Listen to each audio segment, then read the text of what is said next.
Sometimes you start at the bottom, in the mud, but that doesn't mean that you can't make it to the top.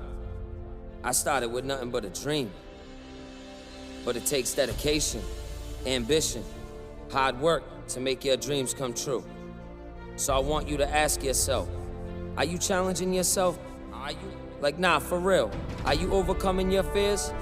Are you being the best you can be at all times? If not, then you need to check yourself.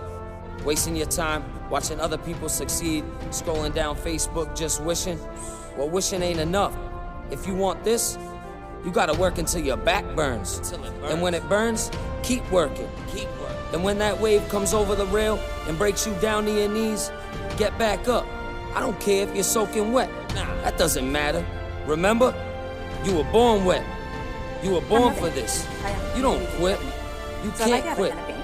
When the going gets tough. Cabinet or cabinet? Cupboard, same difference. And I have a little bit of paint left, so I'm going to soak a little more length of the rope, like a little more than what I had soaked earlier in the thing, and let it dry. It's wasn't totally dried, but I did get 5 out of it. Look at that. I love it. I tied it in here. Yeah, I gotta cut it off and burn it. Okay. Yeah, so tomorrow I shall proceed with the rest of it.